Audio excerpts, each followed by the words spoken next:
back. If you've just joined us, you're watching the news at 10 on Channels Television, coming to you live from Lagos. A reminder of our top stories. National Executive Council Committee recommends 15% budget allocation to education, seeks declaration of state of emergency in the sector.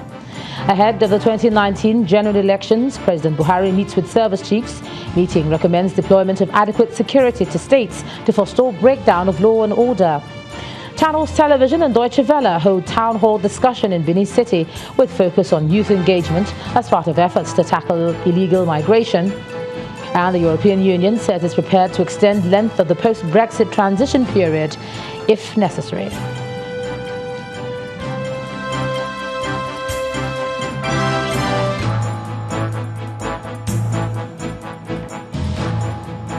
ChannelsTV.com has more information for you, and on youtube.com/channelsweb you can watch our videos. You can also watch us on your mobile device via your browser or download the Channels TV app for Android and iOS devices from their respective stores. Besides giving you access to news updates on the go, the Channels TV and Channels 24 app has an Eyewitness feature that you can use to share pictures, videos or news of happenings around you. Just install the app, then tap and swipe to reveal the menu, and then follow the instructions. We have some of those pictures, and let's just take a look at some of them. We begin with this video showing the bad state of the road, which according to the Eyewitness is at Ojota along Ikorodu Road in Lagos State. He says motorists have to be skillful to avoid falling into the ditch. And also from Lagos comes this set of images showing the state of a community in Ilaje Bariga. The environment is also flooded due to the dredging activities going on at Oronshoki, which was reportedly blocked by water channels. Eyewitness wants the state government to do something quickly. And our final image is from Yenagoa, the Bayelsa state capital, showing this flooded community. Our Eyewitness says this is what the area looks like whenever it rains, and the residents resort to using canoes. Thanks a lot for all your pictures, and do keep them coming into us. Some members of the People's Democratic Party in Osun State today stormed the premises of the State High Court, raising an alarm over the alleged disbandment of the three-man Election Petitions Tribunal. The panel was set up to adjudicate over complaints arising from the conduct of the September the 22nd governorship poll. When Channels Television arrived at the court premises, it was observed that the doors leading to the tribunal courtroom were under lock and key, while the registry of the election tribunal was also shut. One of the counsel to Senator Ademola Adeleke, the PDP candidate, told journalists that they came for the hearing of an application on substituted service, but were told by the court officials that the panel had been disbanded. When contacted to speak on the matter, the court registrar declined to speak to the press. Application was to have been heard 9 o'clock this morning, but we were surprised when we heard that the panel had been disbanded. What is even more surprising is the fact that you have disbanded and you have not replaced. We all know that election petition matters are sui generis. Our 180 days starts from the 16th of October. And so we are appealing to the President of the Court of Appeal to do the needful. Please, since you have disbanded without any reason, it's surprising, you disband, and now we can't even see or find a new panel being put in place. It's rather surprising. And I hope that our people who are yearning for justice, seriously yearning for justice, we hope that justice will be served at the end of the day. Meanwhile, the People's Democratic Party has called for the immediate reconstitution of the Osun State Governorship Election Petitions Tribunal. In a statement, the party's National Publicity Secretary, Mr. Kola Ologbodiyan, warned that any further delay would jeopardize the course of justice in the matter. He noted that the disbanding of the panel, if not quickly addressed, would send a bad signal on the integrity of the judiciary.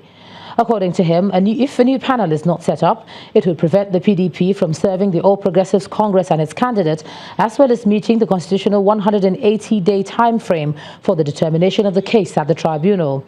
The PDP therefore urged the President of the Court of Appeal not to bow to pressure and avoid acts that are capable of dragging the reputation of the judiciary in the mud. It also called on concerned individuals and relevant organizations to rise against any force working against the justice of the land.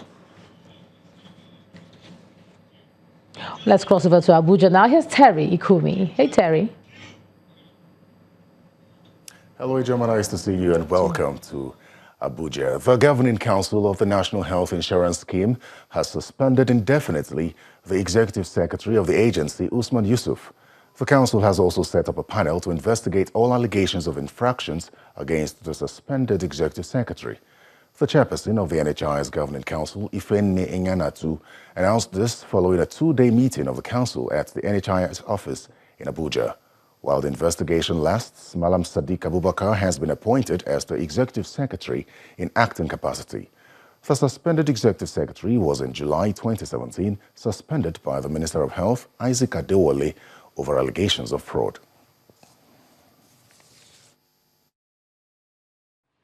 We have been inundated with petitions. We've also observed some executive infractions that we cannot ignore, in particular in an administration that is committed to transparency and accountability like the Muhammadu Buhari administration.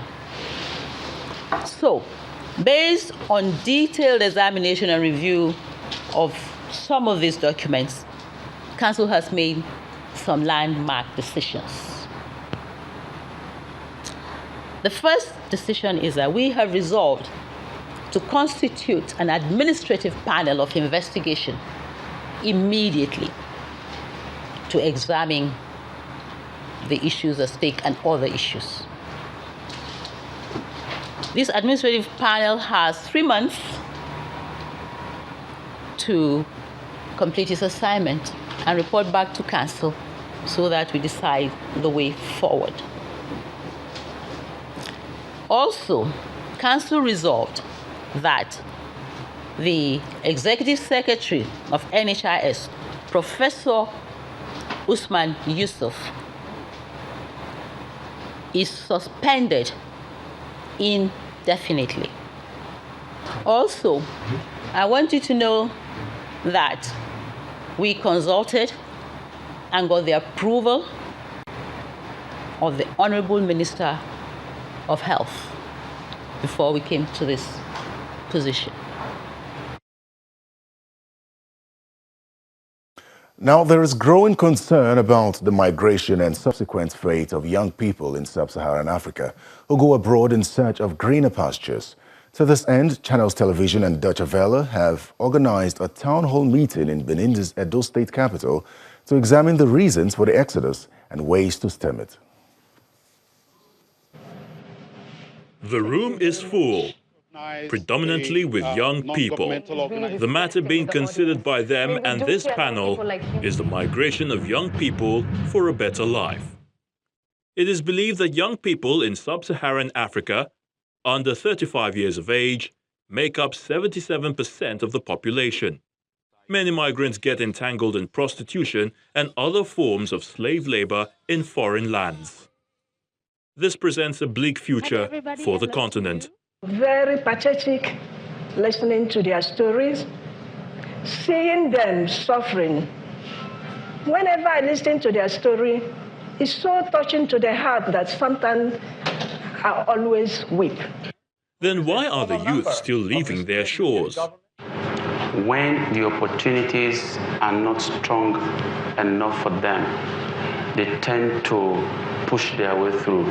Why you move is because of better facilities. Why you move is because of jobs. Why you move is because of economic upgrades. Why would I want to go outside where the scorching sun will eat my skin?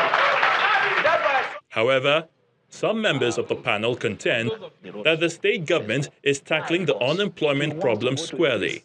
We go beyond training people to doing job matching. Having enlisted young people who are graduates, who are seeking jobs, on one hand, we reach out to employers of labor on the other hand. The government organized a program for these returnees, 150 of them, wherein he gave the sum of 100, they approved the sum of 100 million naira and and 150 hectares of land. They have a place down that they call Returnees Reintegration Farm. Aigbe Omorige, an entrepreneur, has a totally different approach to succeeding in life. From 18,000 naira in 2006, we've been able to grow the company to where it is. We have branches in a lot of states in Nigeria. We have a branch in Uganda. The only difference is that I decided to stay put and build something. And there's no escaping the political twist. I'm not throwing it back to the people. Your destiny is in your hand. It's in your PVC. There are contributions from the audience. You have a tax rebate. So at that point, you're encouraging businesses from young persons, and you see it thrive and foster in little or no time. And they can provide a lot of small grants and loans. It appears many young people want to prosper in their country, but are distrustful of the system. They believe that at best, the government needs to do more to pave the way for the 77%. But as Ajuri is trying to cross over and get to the other end, I would like to... Now, in Kano State, the House of Assembly committee investigating allegations of corruption against Governor Abdullahi Ganduje, published by an online medium, has asked the State Commissioner of Police, Rabiu Yusuf, to provide the committee with adequate security as they are set to begin their investigation next week. The chairman of the 7-man committee and House Majority Leader, Bafa Baba, told the Commissioner of Police that the committee intends to make their investigation as transparent as possible. Today we are here to make sure and to assure all the people that are going to be invited to this committee that they will be protected. Nobody will be humiliated. Nobody's life will be in danger. That's why we start with visiting the Commissioner of Police and from here to the Director SSS to make sure everything will go smoothly. This investigation will be public. We are not going to enter into a room and listen to the witnesses and come out with a report. That will not be acceptable to the people of Kano State. So it is going to be open to all, and I'm sure by the time or even before the conclusion of the committee's report, people will be able to judge for themselves.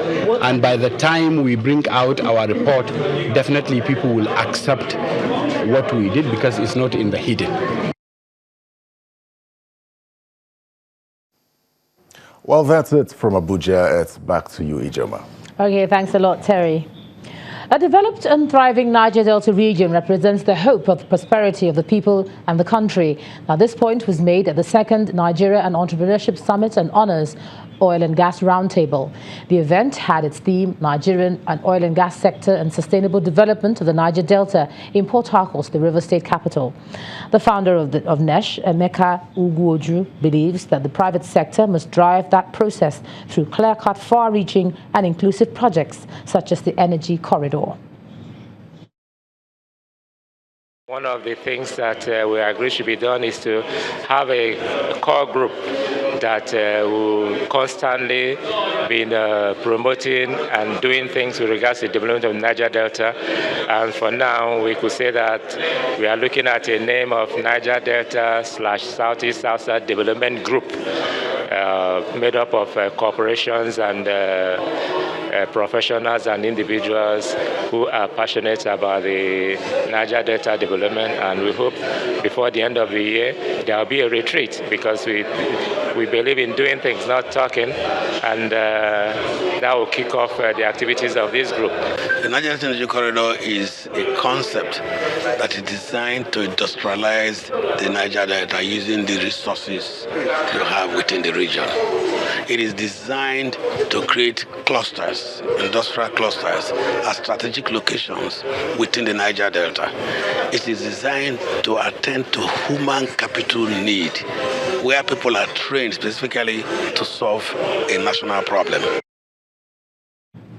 When the news at 10 returns, federal government proposes lower budget estimate for 2019 fiscal year, plans to cut down on level of borrowing due to rising debt profile. That's on Business News. Do join us again.